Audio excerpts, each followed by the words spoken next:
Assalamualaikum warahmatullahi wabarakatuh.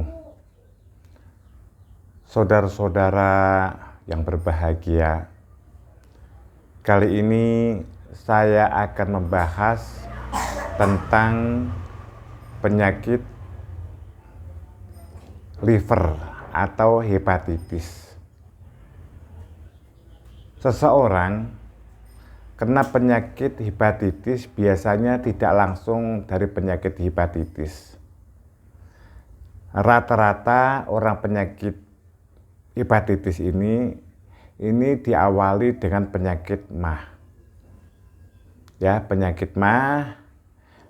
Penyakit MAH tersebut tidak terobati, lalu naik lagi ke penyakit asam lambung.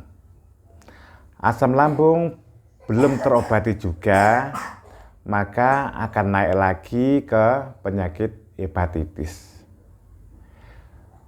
Penyakit hepatitis ringan, ya, ini belum terobati juga, maka akan naik lagi ke hepatitis yang berat, yaitu kanker hati. Semua itu penyebabnya apa sih? Ini rata-rata penyebabnya adalah tekanan pikiran yang sangat tinggi. Coba kita lihat mulai dari penyakit MAH. Terus pada zaman sekarang ini, siapa sih yang kurang makan? Siapa yang kurang makan? Tidak ada anak-anak walaupun toh orang tua yang kekurangan makan, tidak ada. Justru orang punya penyakit MAH tersebut, orang yang makanannya cukup. Intinya, penyebab penyakit MAH, asam lambung, dan juga hepatitis tersebut tidak semata-mata karena kurangnya makan. Tapi penyakit-penyakit tersebut adalah penyebab utamanya karena tekanan pikiran yang sangat tinggi, beban pikiran yang sangat tinggi. Boleh saya cerita sedikit? Saya pernah punya pasien, itu kelas 5 SD. Kelas 5 SD itu punya penyakit hepatitis. Bahkan tidak hanya penyakit hepatitis, punya penyakit hepatitis dan juga ginjal dan juga jantung. Ini langsung komplikasi.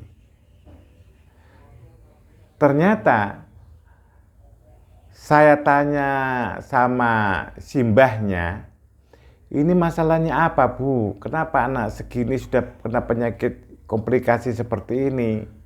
Mbahnya itu bercerita, katanya ayah dan ibunya itu bercerai. Setelah bercerai, ayahnya kawin lagi. Ya, dia ikut si mbahnya. Ibunya pergi merantau ke Malaysia. Jadi perutnya sudah besar. Perutnya ini sudah besar, kakinya sudah bengkak-bengkak. Ini kelas 5 SD ini. Intinya, penyakit tersebut tidak dikarenakan kurangnya makan, tapi karena beban pikiran yang sangat tinggi. Beban pikiran yang sangat tinggi, maka bisa terjadi penyakit hepatitis. Karena dulunya rata-rata penyakit MAH, asam lambung, terus ke hepatitis ringan, terus hepatitis berat, sampai terjadi kanker hati. Terus bagaimanakah solusinya? Solusinya kalau memang dari tekanan pikiran yang sangat tinggi, kita harus rileks. Rileks, kita santai, tidak boleh pikiran yang sangat tinggi. Itu penyebab utama, penyebab pertama. Penyebab penyakit hepatitis yang kedua, yaitu karena makanan yang beracun. Makanan yang beracun ini juga penyebab penyakit hepatitis. Penyakit yang beracun bagaimana? Apakah orang itu minum racun, makan racun? Bukan. Tapi makanan-makanan yang beracun pada tubuh diantaranya bahan-bahan pengawet. Bahan-bahan pengawet ini kalau dikonsumsi terus-menerus ya bisa terjadi penyakit hepatitis atau penyakit kanker hati ya, atau penyakit kalau ringan itu penyakit kuning. Kalau orang-orang terdahulu mengatakan itu penyakit kuning.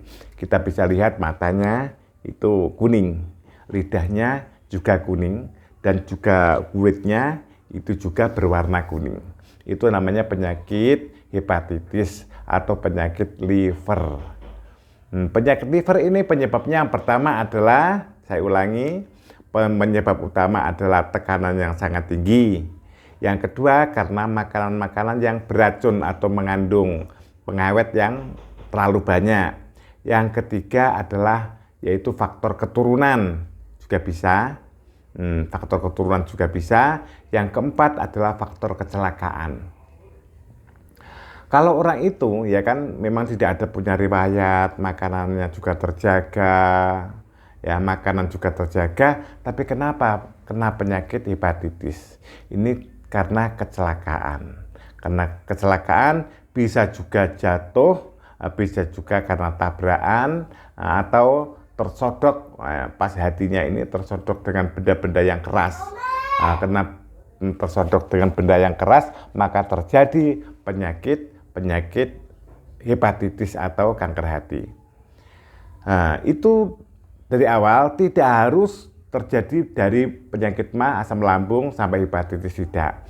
Tapi orang ya tidak pernah penyakit MAH, tidak punya penyakit asam lambung, tapi kena penyakit langsung kena penyakit liver, ya penyakit hepatitis. Di antaranya adalah yang jelas itu kurang makan makanan yang manis. Makanya kita harus cukup untuk makan makanan yang manis juga asin, karena tubuh ini juga membutuhkan makanan-makanan yang manis juga. Kalau kekurangan manis maka orang itu bisa kena penyakit hepatitis.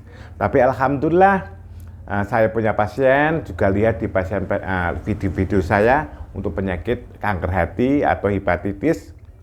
Ini banyak sekali, alhamdulillah diberi kesembuhan oleh Allah Subhanahu wa taala.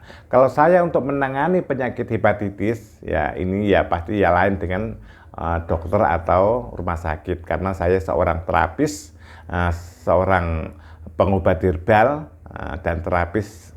Ini saya lihat pada sarafnya.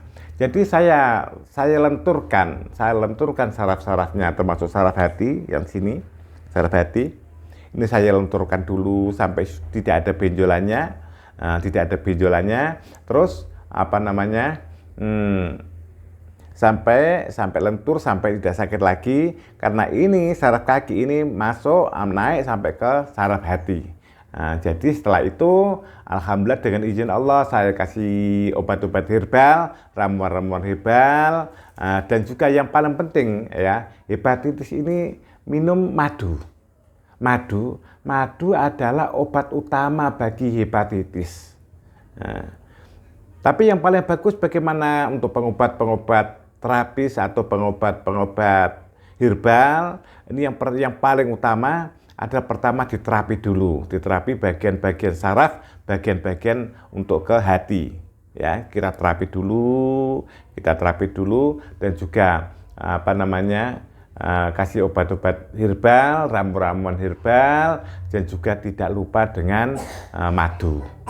Madu ini obat hepatitis yang sangat ampuh sekali.